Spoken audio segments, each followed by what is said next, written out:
Hey everyone, POINDEXTER here. And this video begins a playthrough series of the game Fleet Commander Nimitz, published by Dan Verssen Games. Fleet Commander Nimitz is a solitaire Pacific-themed wargame which pits the naval forces of the United States, controlled by the player, against those of Imperial Japan, controlled by the game AI. Nimitz is one of the games in DVG's Commander series and has gone through several updates since it was initially released in 2015. This playthrough series will utilize the 3rd edition, the most recent at this time.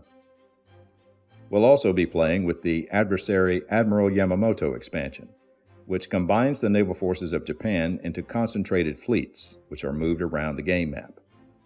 We'll explain more of the mechanics of this expansion as we progress through the game. Before we begin, we'll do a quick overview of components and some aspects of gameplay.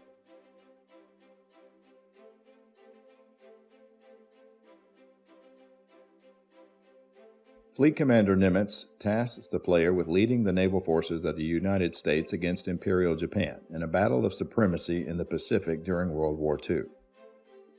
Each campaign takes place during a single year of the war, starting in 1942 and ending in 1945. Each year comes with a play card listing the order of battle and indicates the initial locations of U.S. and Japanese forces. Each year has 6 turns, with each turn consisting of 2 months. Located on the campaign map is the sequence of play, Japanese movement orders, reinforcement stations for the Japanese and Americans, Japanese resupply, and a display for new Japanese forces that enter play at the end of a turn.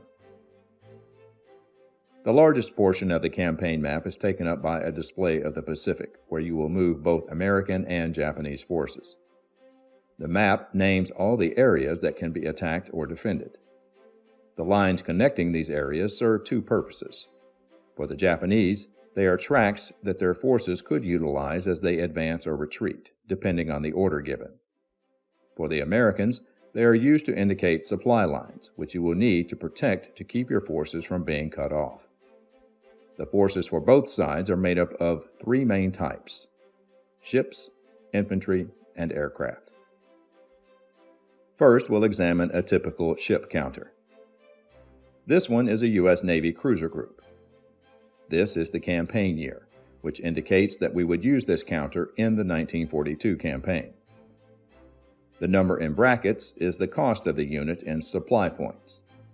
Supply points are given at the beginning of every turn and are used to purchase forces, prepare forces, and launch scouting missions.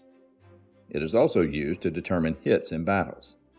The lowest number in brackets always receives hits first. At the bottom is the force type, in this case a cruiser force. And this is the name of the force. Not every counter consists of a single ship or unit. In many cases, such as this one, the force is abstracted and is assumed to contain multiple ships. The numbers on the right side, from top to bottom, are as follows: the air attack value, used for attacking enemy aircraft; the surface attack value, used against enemy ships and bombarding island forces; and depth charge attack, used for attacking enemy submarines. Some counters, such as this U.S. Navy aircraft carrier, have a superscript value in their air attack indicator. When attacking, if the larger number is rolled, it inflicts 1 hit on an enemy force. If the smaller number is rolled, it inflicts 2 hits. Most of the aircraft counters consist of either fighters or bombers, but there are some that are mixed together, such as the MAG-23 counter, a U.S. Marine air group, which is a blended force of fighters and bombers. Notice that a bomber counter has no air attack value, only the bombing indicators at the bottom. The blue box is used to denote hits against ships, while the brown box is used for hits against infantry or airfields. If an aircraft counter has an air attack value, it is considered a dogfighter for game purposes and can attack enemy aircraft. A special case are carrier aircraft, which are indicated by the dark blue strip at the bottom. These are used as needed in a battle, and are used freely by both forces. The infantry counters have a single attack number. If rolled, it will inflict a hit on enemy forces. Infantry can only attack other enemy infantry or enemy airfields.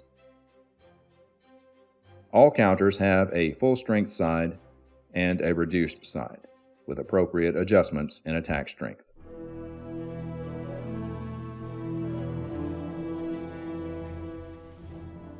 In this playthrough, we'll play the 1942 campaign. To start, we select the 1942 campaign sheet. This gives us a list of all the forces involved, objectives, and other information. As mentioned earlier, we'll only use the counters with the 42 notation in this campaign. We place these force counters in the locations indicated on the campaign sheet. Starting with the American Naval Forces, we place the ABDA Cruiser Force and Submarine Group 3 in Australia. The Hawaiian Islands received the carriers Enterprise and Lexington, 5 cruiser forces, 2 destroyer forces, and 1 submarine group. The West Coast receives 1 destroyer force, Desron 2. Next, we place American Naval Forces in the 1942-45 box. These boxes are return-to-port boxes. In this campaign, any naval forces that have been deployed during a turn are sent to this box, simulating the force's journey back to base and refit time. Since we're playing the 1942 campaign, all naval forces will be placed in this box after use. The carriers Yorktown and Saratoga, along with 4 cruiser forces, 2 destroyer forces, and 2 submarine forces are placed here. These forces are not yet available, but will be ready to go by the next game turn. American reinforcements will be placed here. These forces are considered ready to go and can be purchased by the player using supply points. 2 aircraft carriers, 4 battleship forces, and 1 cruiser force are placed here. This concludes the placing of the American Naval Forces. Next, we place the infantry forces. Hawaii receives the 25th Infantry. And we place battalions in New Caledonia, Borneo, the Solomon Islands, and 2 battalions in the West Coast. As you can see, our infantry forces are spread extremely thin at the start. But we do have several reinforcements: 2 Marine forces, 4 Army infantry, and 1 Australian force.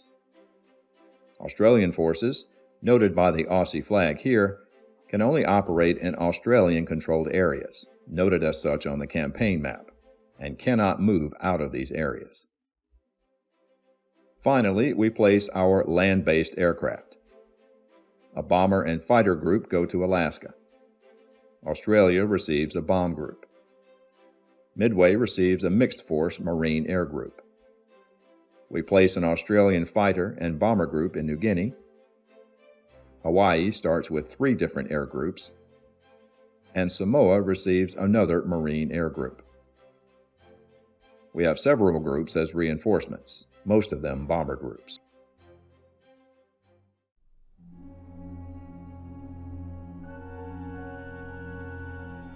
Since we're using the Admiral Yamamoto expansion, setting up Japanese naval forces will be a little different. Unlike the American forces, we won't be dealing with individual ships, but groups of ships assembled in fleets. The Yamamoto expansion has several cards that display how the forces are to be arranged, what campaign year they will be used, and where their initial starting locations are. In the 1942 campaign, there are a total of 9 Japanese naval fleets. We place the individual ship counters on each fleet card. Then we use the supplied fleet counters and place them in their starting locations on the campaign map. Notice the X indicators on some of the fleet cards. These are the number of infantry carried by the force. On this fleet card, an X2 is displayed, indicating this carrier fleet also contains 2 infantry forces. Infantry forces are only utilized when the force enters a battle. Otherwise, they remain on their transport. Japanese naval reinforcements consist of 2 fleet carriers, 3 light carriers, and 1 battleship group. With the Japanese naval forces placed in their starting locations, we now refer to the campaign sheet and continue placing infantry counters. 3 in East Asia, a base infantry in the Marshall Islands, an infantry in the Philippines, 1 in New Guinea, and battalions in the Marianas, Iwo Jima, Okinawa, Borneo, the Gilbert Islands, Wake, the Carolines, and 2 in Japan. There are 5 infantry and 1 battalion as reinforcements. There are several Japanese battalion counters left over. These are placed in the battalion box here and are used as needed by Japanese forces. For example, if a Japanese order is rolled calling for movement of more infantry forces from an area than that area currently has, then we would simply take the excess infantry from the battalion pool to complete the move. Finally, we place Japanese land-based aircraft in their starting locations. The Chitose Kokutai, a mixed force of fighters and bombers, is placed in East Asia. The 1st Kokutai in the Marshalls. The Philippines start with several aircraft, 3 fighters and 4 bombers. And New Guinea has 4 land-based aircraft. And we place 7 aircraft counters for Japanese reinforcements, 5 bombers and 2 fighters. Now that we've placed all Japanese forces in their starting locations, we need to perform one more task for the Yamamoto expansion. As stated earlier, some Japanese fleet cards carry transports, so we need to load infantry before we begin play. The Yamamoto expansion rules state that we first take infantry from the fleet's starting area, leaving at least 1 infantry or aircraft. If that can't be done, we then remove infantry from Japan. When infantry from Japan is exhausted, we then pull battalions from the battalion pool. Starting with Carrier Fleet Number 1, we load 2 infantry onto the transports. The fleet is in East Asia, and there are 3 infantry counters in the area, so we select 2 of them and place them on the Carrier Fleet card. Next is Carrier Fleet Number 2, located in Japan, which also requires 2 infantry. There are only 2 infantry in Japan. The core game rules state that it is acceptable to remove the last forces from Japan and East Asia, but the Yamamoto expansion rules do not state this, so we'll use house rules. We'll go with the core game rules, remove the 2 battalions from Japan, and place them on the fleet card. The last 3 carrier fleets, 3, 4, and 5, are also located in Japan. Since there are no infantry forces left in Japan, we fill the remaining transport spaces with battalions from the battalion pool. The battleship fleet in East Asia has the most transports of all the fleets, 4 in total. There is 1 infantry left in East Asia, so we take it, along with 3 battalions from the battalion pool to fill out the rest. Surface Fleet Number 1 in the Caroline Islands requires 3 infantry. We cannot take the lone infantry located here, since it would leave it defenseless, so we choose 3 more battalions from the battalion pool and place them aboard. Surface Fleet Number 2 is in the Philippines and requires 2 infantry. Since the Philippines has both infantry and land-based aircraft, we are allowed to take the infantry and will add another battalion from the pool. The final fleet is Surface Fleet Number 3 in East Asia. As all infantry forces here have been taken, we take 1 battalion from the pool and place it on the card. This concludes the Japanese force setup. We place the turn marker in the start position of the campaign track. Next, we place the Japanese battle plans in a container for random drawing during a battle. Whenever a battle takes place, the Japanese will draw a certain number of battle plans. The number of plans drawn depends on the number of Japanese forces present in the battle. The player, on the other hand, may select a U.S. battle plan of their choice. The numbers in parentheses indicate how many supply points the battle plan costs. We'll place the battle sheet nearby, along with the U.S. battle plans. We'll go into more detail about battles later in the video. Now we place objective markers on the campaign map as instructed by the campaign sheet. The 1942 campaign objectives are indicated here. The objective counters have a red and blue side. If an objective only contains U.S. infantry or aircraft, then we place the counter with the blue side up, indicating it is held by U.S. forces. If the objective contains Japanese infantry or aircraft, or if there are no forces from either side ashore, the objective counter is placed with the red side up, indicating the area is held by Japanese forces. The number of objectives held by the player at the end of any turn determines victory or defeat. The campaign sheet indicates the number of objectives that must be held at the end of every turn.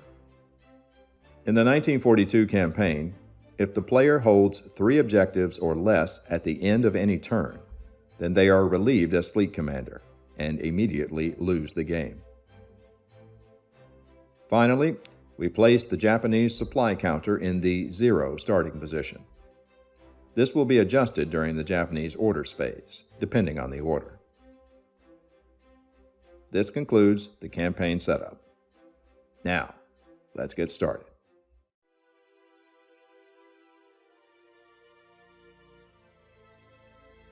First, we move the turn counter 1 space to the right. This will be the January-February 1942 turn. Next is U.S. resupply.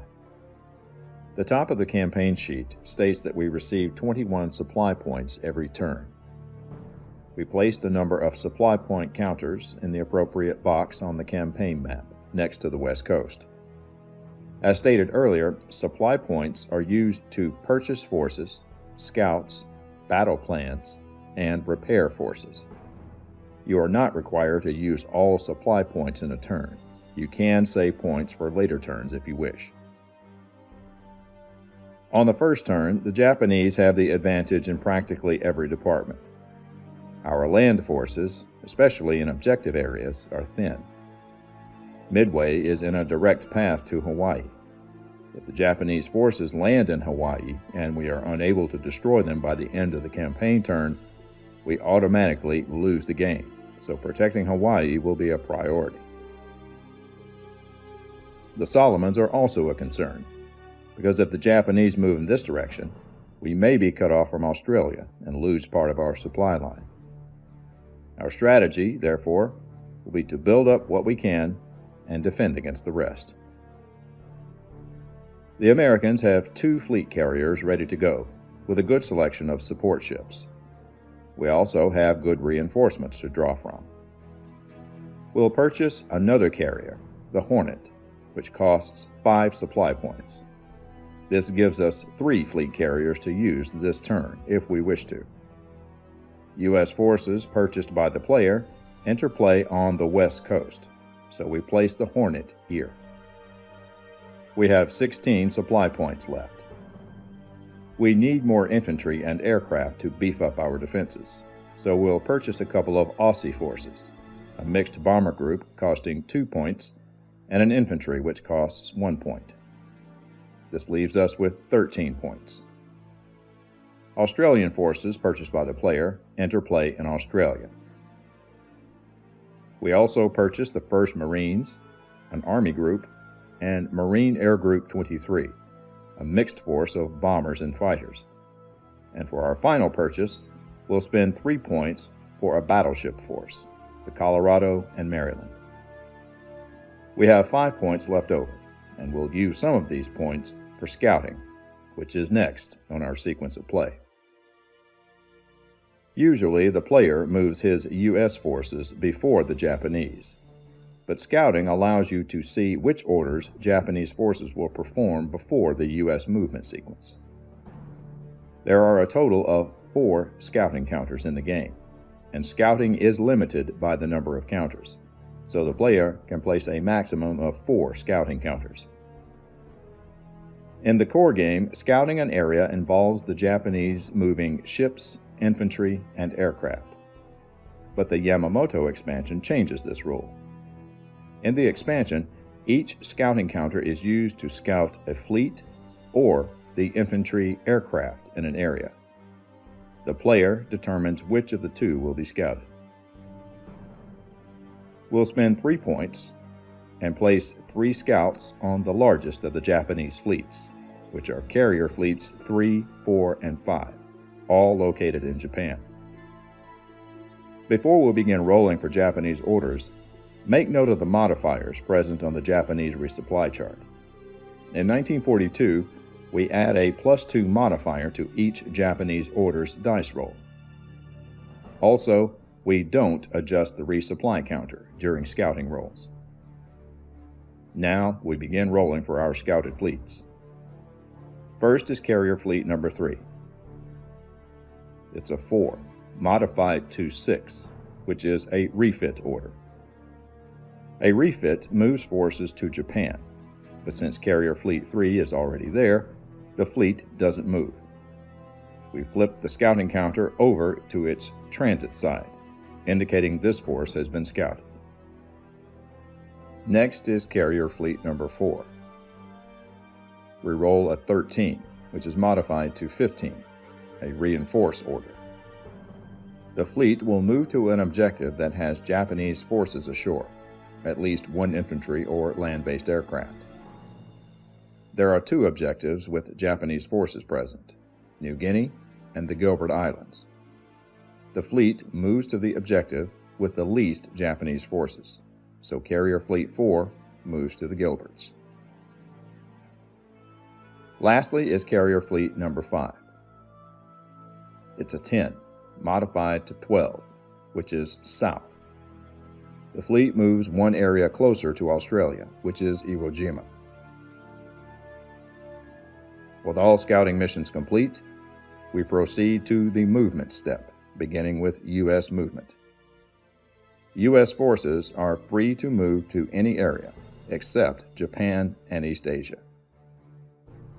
A large Japanese carrier force is heading to the Gilbert Islands.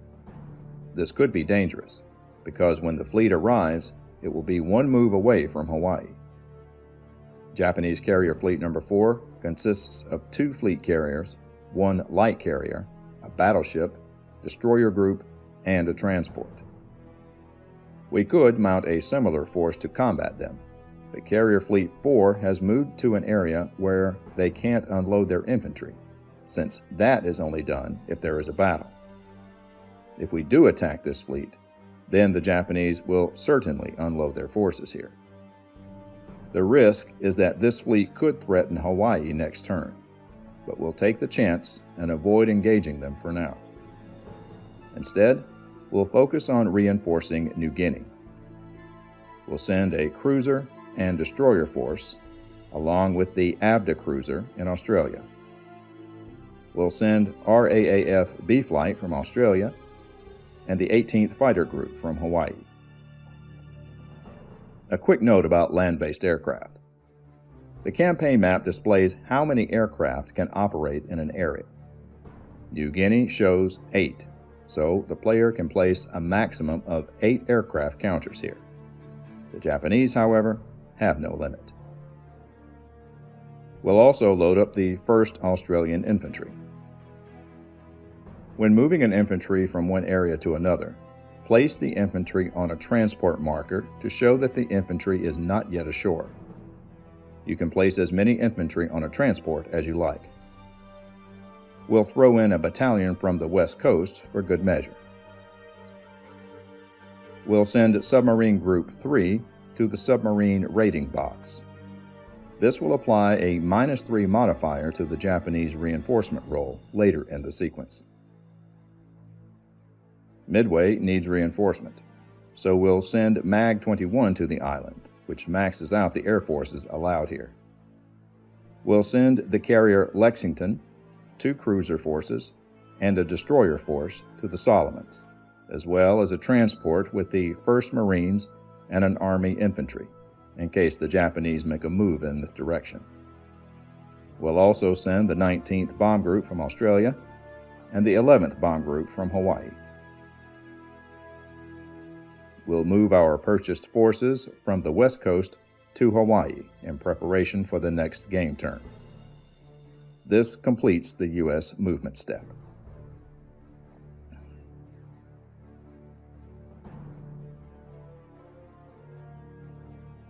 We now perform the Japanese movement orders.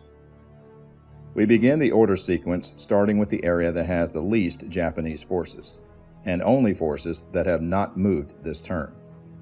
We cannot move the last infantry or aircraft out of an area, except for East Asia and Japan. So, we'll place moved markers on the areas with only a single infantry or aircraft, as a reminder not to move these forces. The first orders will be given to the Japanese forces in the Marshall Islands, which only has 1 infantry and an aircraft. We roll for forces here. It's an 8, a withdrawal order. This moves Japanese forces 1 area closer to Japan. Movement of Japanese forces is done in a particular order: ships first, infantry second, and aircraft last. The withdrawal order states we should move 2 ships, 1 infantry, and 2 aircraft.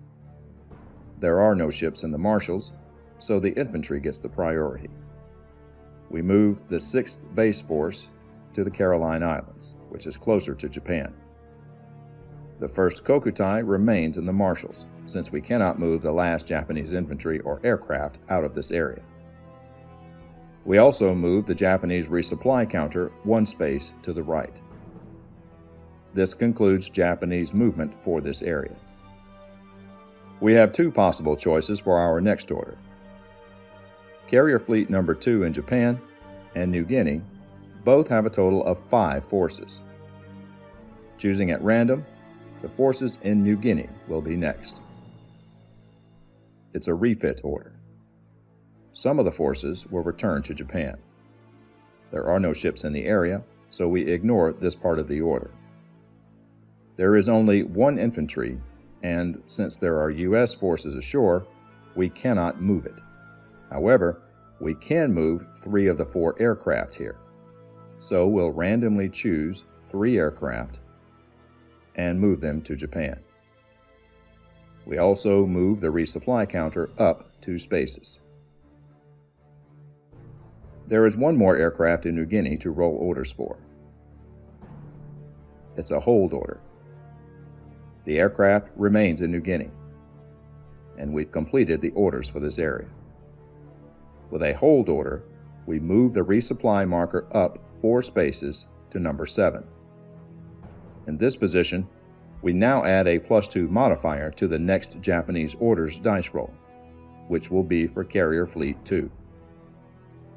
We roll a 14, but we add +2 to the dice roll, which makes 16, a reinforce order. The fleet must move to an objective with Japanese forces ashore. Once again, that would be New Guinea and the Gilbert Islands. The objective with the fewest forces ashore takes precedence, so Carrier Fleet 2 moves to the Gilbert Islands. We do not move the resupply counter after this order. Next to move is Surface Fleet Number 1 with a total of 8 forces. We roll an 18, but add +2 to the final dice roll, which is 20, an offensive. The fleet moves to the nearest objective that has no Japanese forces ashore and is adjacent to an area that already has Japanese forces ashore. The closest objective that fulfills both requirements is the Solomons, so Surface Fleet Number 1 moves there. Our hunch that the Japanese may move in this direction paid off. A battle for the Solomons is looming. We move the resupply counter back 8 spaces after performing this order, which removes the +2 modifier for the moment. The next orders will be rolled for the forces in the Philippines, which has a total of 13 forces. We perform the orders check. It's a 10, a withdrawal order, which moves forces one area closer to Japan. Surface Fleet Number 2, along with 1 infantry and 2 aircraft, move to Okinawa. We also move the resupply counter up 1 space. There are still land-based air forces left in the Philippines, so we perform another orders roll for this area. The order is refit. Choosing at random, we move 3 land-based air forces to Japan. And we move the resupply counter up 2 spaces. We roll orders for the last land-based aircraft in the Philippines. It's 14, a battle. Choosing at random, the Yamato Kokutai, a land-based fighter, will move. We must move to an area where there are both Japanese and American forces. Presently, the 3 areas are Borneo, New Guinea, and the Solomons. Since there are multiple areas to choose from, the force moves to the area with the fewest Japanese forces. That would be Borneo, so the aircraft moves to that area. We place a moved marker on the last land-based aircraft in the Philippines, since we cannot move this force out of the area. Finally, we proceed to East Asia, where we have several Japanese fleets stationed. Of the 3 fleets stationed here, Surface Fleet Number 3 has the fewest forces, so we'll perform orders for this unit first. It's a sortie order. The fleet and the single land-based aircraft must move to an area where there are Japanese and American forces ashore. Again, there are 3 areas to choose from currently, but Borneo and New Guinea are tied with the least number of Japanese forces ashore. Randomly choosing the location, the fleet moves to New Guinea. It's heating up in the South Pacific. We move the resupply counter back 4 spaces, and we're back to 0 again.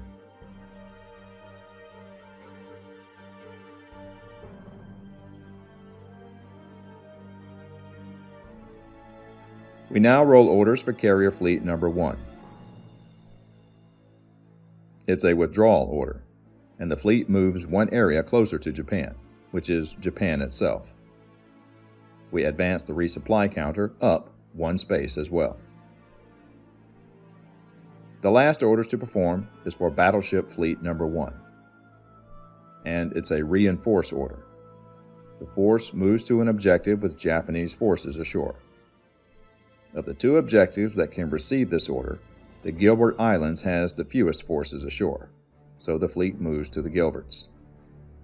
The resupply marker is not moved after performing this order. This completes the Japanese orders phase. The Japanese are making a major push in the South Pacific. They've stationed a powerful force in the Gilbert Islands, posing a major threat to Hawaii, and in a position to cut off the supply of many of our forces if they attack Samoa. They have the strength to do either, or both. But now there are battles to fight, and that's next in the sequence of play. Any area that has both Japanese and U.S. forces will engage in battle. The player may resolve battles in any order they choose. In our case, we have 3 battle areas: the Solomon Islands, New Guinea, and Borneo. We'll resolve the battle in the Solomon Islands first. All battles are conducted on the battle map. At the bottom of the map is the battle turn sequence, which instructs the player how to set up both forces. The battle map consists of 4 main areas: the Japanese ocean area, the island area, the coastal area, and the U.S. ocean area. These are the areas where we'll place Japanese and U.S. forces. Referring to the battle turn sequence, we place our U.S. forces on the map first. we remove all the U.S. forces on the campaign map from the Solomons and begin placing our forces. All U.S. carriers are placed in the U.S. ocean area. This is the only place U.S. carriers can be placed, so we'll put the Lexington here. We can place the other U.S. ships in any area we wish. We'll place Destroyer Force Desron 6 in the U.S. ocean area to support the Lexington, as the Japanese surface force contains a submarine, and Desron 6 has the highest depth charge attack in the force. We'll place our 2 cruiser forces in the coastal area to attack the Japanese infantry coming ashore or attack Japanese surface ships. The Japanese have more surface ships in this battle than we do, but we have aircraft, while the Japanese have none. We'll move our transport to the coastal area as well. Next, we'll place any land-based aircraft on the island. We have 2 bomber forces, so we place them on the U.S. airfield's space. We also place an airfield value marker equal to the number of aircraft present. The battalion counter was already present on the island, so we place it in the U.S. foxhole's space. Finally, we place carrier aircraft next to the Lexington. The 1942 setup sheet indicates the number and type of carrier aircraft to place. For 1942, we place an F-4F fighter, 2 SBD dive bombers, and a TBD torpedo bomber. This completes placement of the U.S. forces. Now we place Japanese forces on the battle map. The Japanese have no land-based aircraft and no Japanese infantry already present on the island. Beginning with ship placement, we move the transport with the 3 battalions to the coastal area. There are no Japanese aircraft carriers present, so we place all remaining Japanese surface ships in the coastal area. Since there is an American carrier present, all Japanese submarine forces are placed in the U.S. ocean area. This completes placement of the Japanese forces. We place a battle location marker in the area where the battle is taking place as a reminder. And now, we roll a die on the battle turns chart to determine the duration of the battle. We roll a 10, and the battle will consist of 4 turns. Next, we determine the number of Japanese battle plans to be drawn. This is done by adding up all the Japanese forces in the battle. We do not count any carrier-based aircraft or transport ships. The Japanese have a total of 4 ships and 3 infantry counters, for a total of 7. So the Japanese will draw 2 battle plans per turn. This number remains even if the Japanese suffer losses during the battle. Now the U.S. player can choose their battle plans. We automatically receive 3 battle plan points, but we can spend supply points for more points if we wish. A battle plan can only be used once per battle. Looking at the battle map, we'll need plans that can be used against surface ships and infantry, as well as those that could help defend against submarine attacks. These are all the battle plans to choose from, separated according to cost in points, which are shown in brackets. We have several plans at the top that could be useful. The Leathernecks plan is a given, as it costs no points, and we have a marine force ready to go ashore. We can ignore the furball and anti-aircraft plans, as the Japanese have no aircraft. We have fewer surface forces than the Japanese, so we'll purchase ranging shots, which inflicts an extra hit from our surface ships if we successfully score one. We'll also purchase sonar for the extra depth charge and torpedo attack, and charge, which allows an extra infantry attack. We'll save our supply points for the upcoming battle in New Guinea.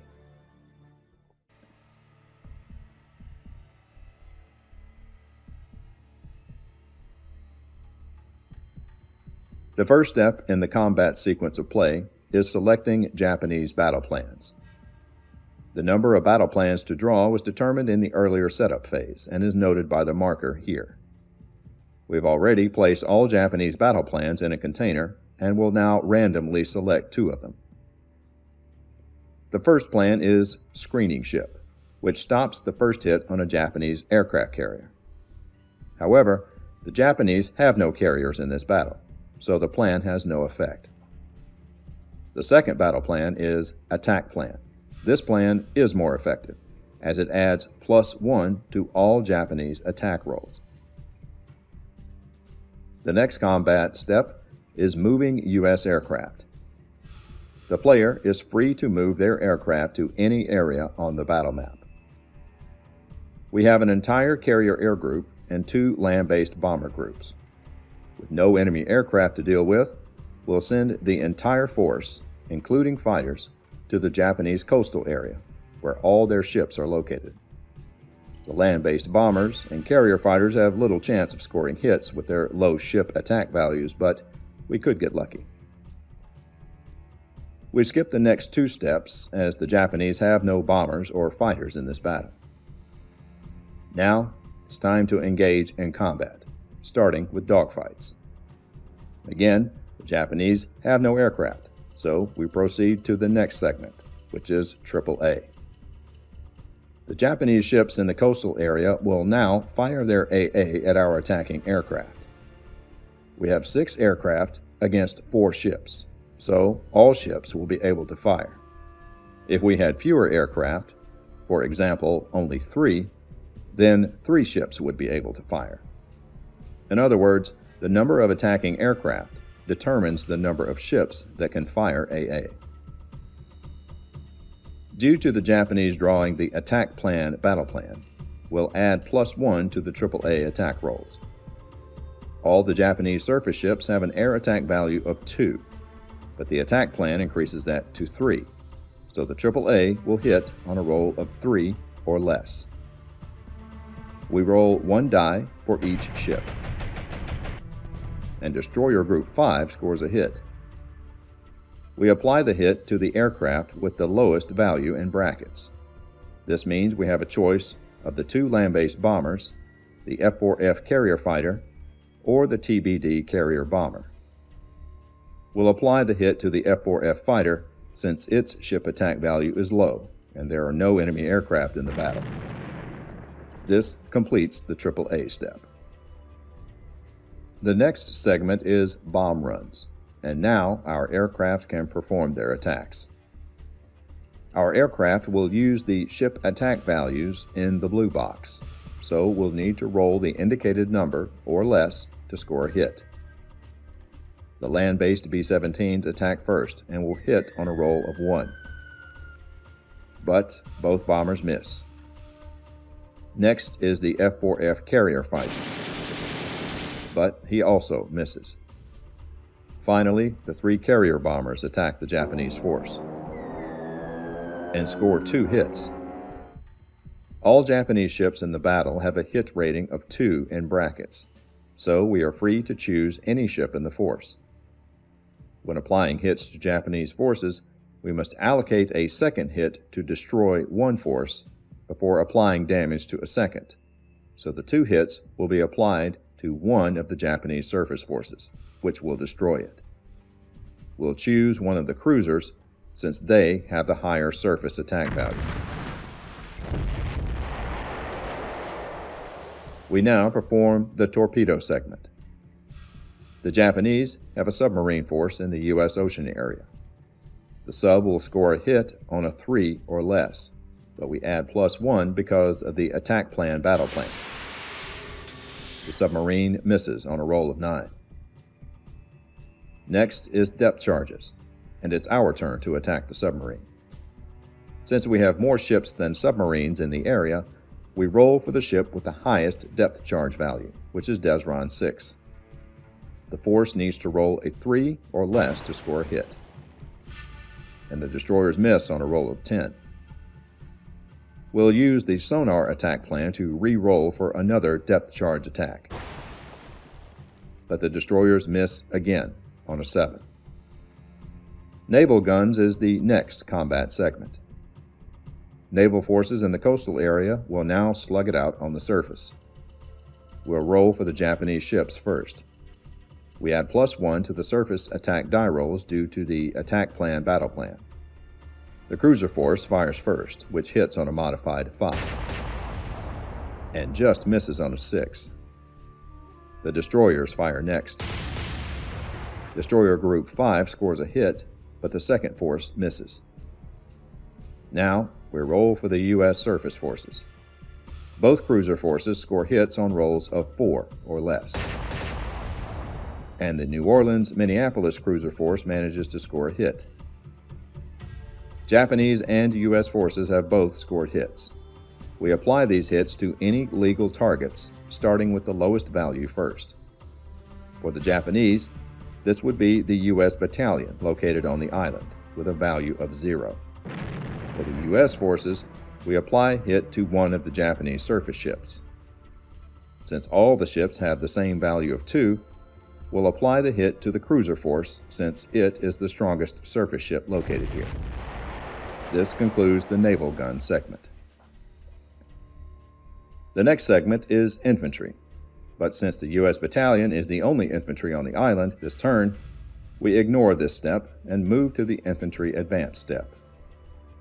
Both sides have infantry waiting offshore, so we move them off their transports and to their respective island beaches. Our U.S. Marines have a special ability. Unlike the Army infantry that just landed on the beach, Marines bypass the beach and travel directly to foxholes. The next step is return aircraft. All land-based aircraft return to their airfields, and carrier aircraft return to their carriers.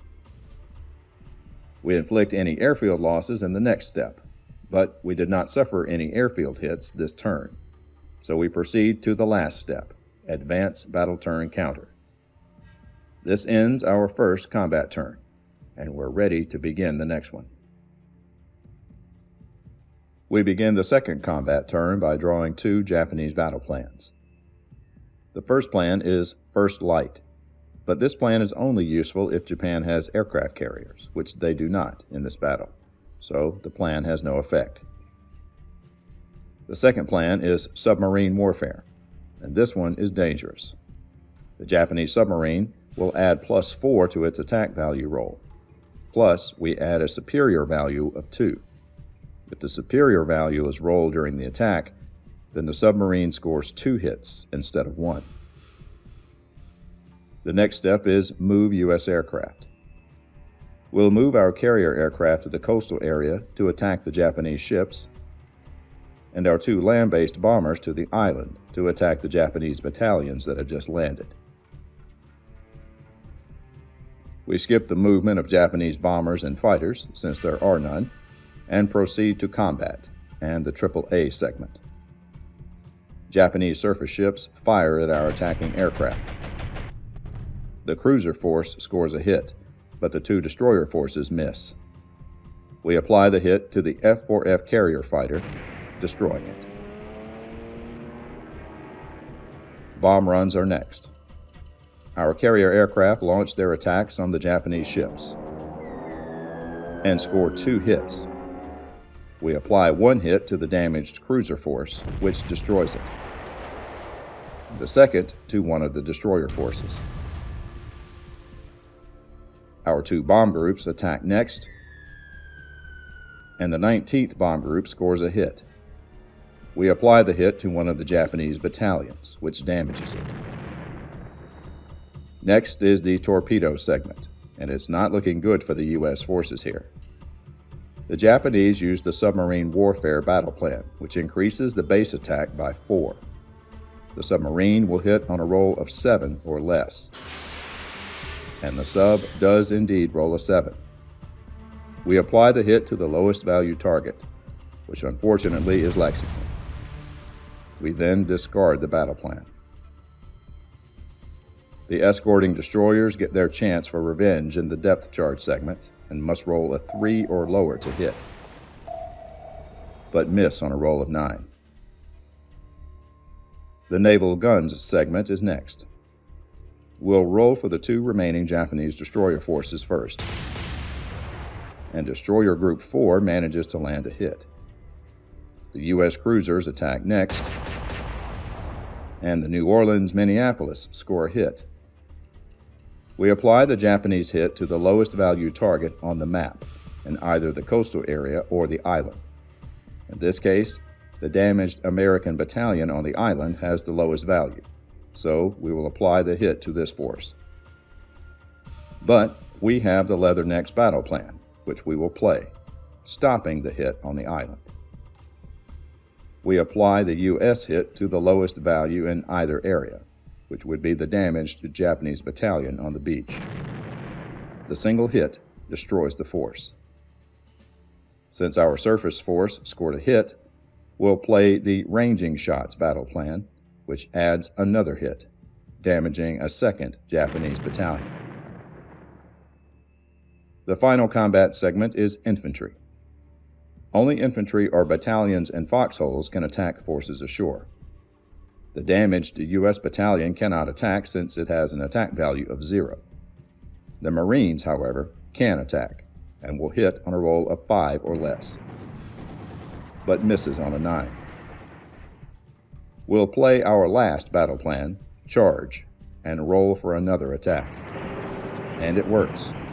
The Marines score a hit on a roll of 1, and the damaged Japanese battalion, which has the lowest value, is wiped out. We perform the infantry advance step, and all infantry forces on the beach advance to their respective foxholes. Next is the return aircraft step. We place our 2 land-based bombers on the airfield and return our remaining carrier aircraft to Lexington. But since Lexington is damaged, we cannot land the aircraft. Since there are no other aircraft carriers in the battle, we must destroy all aircraft, a big blow to the U.S. forces. There are no airfield losses to inflict since our airfield received no damage, so we end with the advanced battle turn counter and begin our 3rd combat turn. We begin the 3rd turn by drawing 2 Japanese battle plans. The first is no contact. U.S. forces are not allowed to attack any Japanese forces in the ocean area. Since the Japanese have no forces in the ocean area, the plan has no effect. The second plan is battalion. We must take a Japanese battalion from the battalion pool and place it in the Japanese foxholes. A frustrating battle plan, to say the least. We now move U.S. aircraft, and our 2 bomb groups are placed in the island area to bomb the Japanese battalions here. We skip the movement of Japanese bombers and fighters and begin the combat step. There are no dogfights or AAA to consider, so we proceed directly to bomb runs. Our 2 bomb groups attack the Japanese ground forces, and both groups score hits. The 2 hits are applied to one of the battalions, destroying it. The torpedo segment is next. Tenacious Japanese submarine launches an attack, but misses on a 6. Depth charge attacks are next, and our destroyers seek out the enemy submarine, and finally score a hit on a roll of 1. The naval guns segment is next. The Japanese ships fire, and their aim is true as both destroyers land hits. The U.S. cruisers fire next, and the Chester Louisville managed to score a hit. We apply the 2 Japanese hits to the island forces. 1 hit wipes out the damaged U.S. battalion, and the second damages the FFE infantry. The single U.S. hit is applied to the lone Japanese battalion, damaging it. Finally, it's the infantry segment. With the Japanese battalion reduced to a 0 attack value, only the U.S. forces can attack this segment. And the Marines get it done. They score a hit on a roll of 2, but the damaged FFE infantry misses on a 10. The hit destroys the last Japanese battalion on the island. We skip the infantry advance step and return aircraft to their airfields. Our airfield took no hits this turn, so we proceed to the advance battle turn step and begin our last battle turn. We begin the last battle turn by drawing 2 Japanese battle plans. The first is duration. This plan goes into effect at the end of the current turn. The battle plan adjusts the number of turns by 1. If the Japanese have more forces on the map, we add 1 turn. If the U.S. has more forces, we subtract 1 turn. Currently, the U.S. has 8 forces and the Japanese 3, so we would normally subtract 1 battle turn. However, since we are already on the last battle turn, the plan will have no effect. The second battle plan is kamikaze. This battle plan is only used in the 1944 or 45 campaigns and has no effect in our current 1942 campaign. We advance to the Move U.S. Aircraft step. We'll place both our land-based bombers in the coastal area in a feeble attempt to bomb the remaining Japanese ships here. The combat step is next, and we proceed to the AAA segment. The 2 Japanese destroyers fire at the U.S. bombers, but both forces miss. Now we play the bomb runs segment, and our 2 bombers attack the Japanese destroyers, but neither force scores a hit. The torpedo segment is next, and the damaged Japanese submarine fires at U.S. forces, missing on a roll of 5. Our destroyers retaliate in the depth charge segment and miss on a 10. The naval guns segment is next, and the Japanese destroyers fire at U.S. forces on the island, and both forces miss. The U.S. cruisers fire at the Japanese destroyers, and one of the cruiser forces scores a hit. We apply the hit to the damaged destroyer force, which eliminates it. The infantry segment is skipped since U.S. forces are the only forces ashore, and proceed directly to the return aircraft step. And with that, we advance the turn counter, which ends the battle. We move all remaining forces back to the campaign map.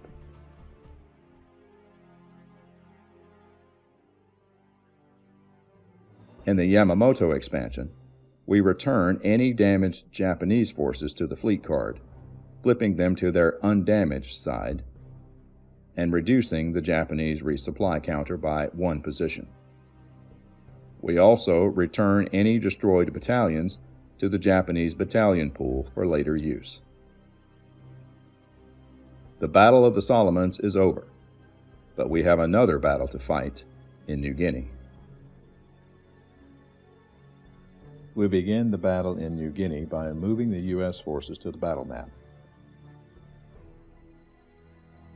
Japanese surface fleet is small, consisting of a cruiser force, submarine force, and a transport with 2 battalions. We'll place all U.S. ships in the coastal area, which puts them in position to attack both island and coastal forces. We place our land-based aircraft on the airfield, and place an airfield marker equal to the number of aircraft available. The Japanese forces are next. We place all Japanese land-based aircraft on the Japanese airfield space, along with an airfield marker equal to the number of aircraft. The 55th Infantry was already present on the island, so we placed them in the Japanese foxholes. Japanese transports are placed in the coastal area. And since there are no Japanese carriers present, all remaining surface ships are also placed there. Since there are no U.S. carriers present, the Japanese submarine force is placed in the only area where there are U.S. ships, the coastal area. This completes placement of all battle forces. We now roll for the number of battle turns. and this battle will be a short one, only lasting 1 turn. Next, we determine the number of Japanese battle plans.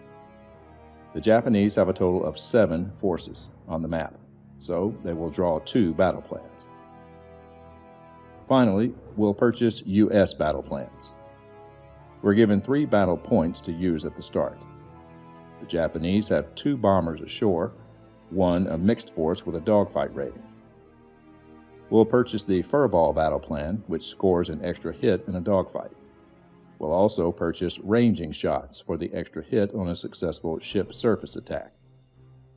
And we'll spend our last point on anti-aircraft, which allows us to roll an extra AAA attack. We'll also spend our last 2 supply points, which gives us 6 more battle points to use. We'll spend 2 points for AAA, which inflicts 1 extra hit on a AAA success.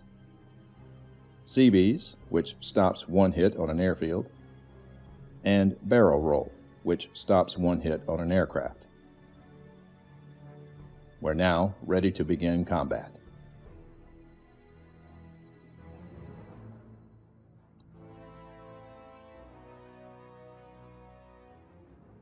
First, we draw 2 Japanese battle plans. The first is air combat, which increases the attack values of dogfight and bomb rolls. This could cause serious damage to our forces. The second plan is carrier attack. All Japanese bombers are assumed to have rolled a 10 for their location area, but the U.S. doesn't have carriers in this battle, so the bombers will attack another area. How that works will be shown shortly. The next step is moving U.S. aircraft. We'll send our 2 fighter groups and Australian Bomb Group 2 to the coastal area to attack the cruiser force located here. And we'll place the Australian BG-1 in the island area to bomb island forces. The next step is moving Japanese bombers. All land-based Japanese bombers are considered one group. This is true even if the group has a dogfight rating, such as the Chitose Kokutai. If Japan had carriers in this battle, the carrier bombers would also be considered one group. Normally, we would roll a die to determine which area the bombers would move to, but the carrier attack plan automatically moves them to the U.S. ocean area, the same as rolling a 10. But there are no U.S. forces there, so, per the rules, they will be moved to the next lower value location, which is the coastal area. There are no Japanese fighter groups in this battle, so we proceed to the combat step and the dogfight segment. Any land-based aircraft with a dogfight rating will engage in a dogfight. All the air forces of both sides in the coastal area will take part. We'll roll for the U.S. forces first, and only the Australian P-40s score a hit. We roll for the Chitose Kokutai, which is the only Japanese aircraft with a dogfight rating, but we also apply the air combat battle plan, increasing the base attack value by 3 and the superior value by 2. And the Japanese also score a hit. But we'll play the furball battle plan to add a second successful dogfight hit, and also barrel roll to negate the hit on our aircraft. We apply the 2 hits to the lower value Japanese bomber force, which destroys it. The AAA segment is next, and the Japanese cruiser force fires at U.S. aircraft, but misses on a 9. U.S. surface forces attack the approaching Japanese bomber force. Since there is only 1 attacking aircraft, only 1 ship can fire. In this case, we choose the ship with the highest air attack value, which is a toss-up between the U.S. cruiser force or the destroyer force. We'll let our cruisers take the shot, but they miss on an 8. We'll play the anti-aircraft battle plan and roll for another AA attack. And we hit on a roll of 3. We'll immediately play the AAA battle plan, which adds a second hit. The final Japanese bomber force is destroyed. The bomb runs are next. and U.S. forces in the coastal area attack the Japanese cruisers. An Australian Bomb Group 2 manages to land a hit, which damages the cruiser force. Australian Bomb Group 1 attacks the Japanese forces on the island, and miraculously scores a hit. The Japanese airfield has the lowest value, so we apply the hit here.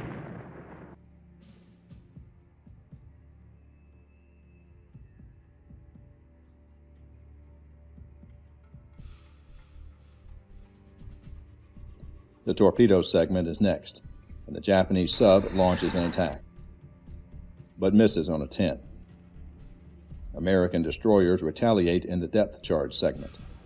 Desron 1 will attack since it has the highest depth charge value, but misses on a 5. The naval guns segment is next. The damaged Japanese cruiser force fires, but misses on a 4. The U.S. surface forces attack and manage to score 2 hits. The first hit finishes off the Japanese airfield. The damaged cruiser force and the Japanese infantry both have a value of 2, but the hit is applied to the cruiser force, which takes precedence since it is damaged.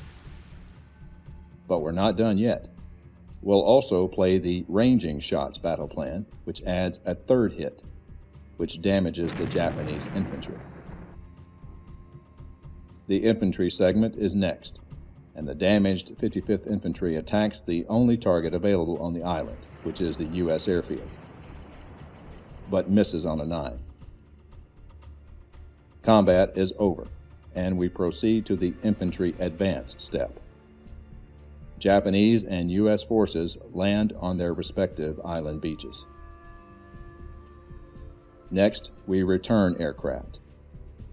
None of our aircraft took damage in battle, so all air forces land on the airfield. There are no airfield losses to inflict, so we end with the advancement of the turn counter.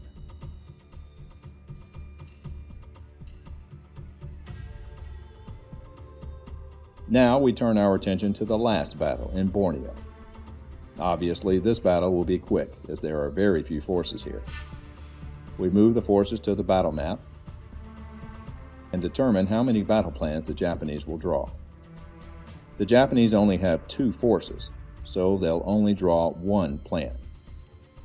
We roll for the number of turns, and we roll a 10, which means 4 turns. Now we'll choose our battle plans. We'll spend 2 of our 3 points on artillery, which will guarantee 1 hit since we have infantry ashore, and spend our final point on envelop, which gives us the ability to re-roll an infantry attack.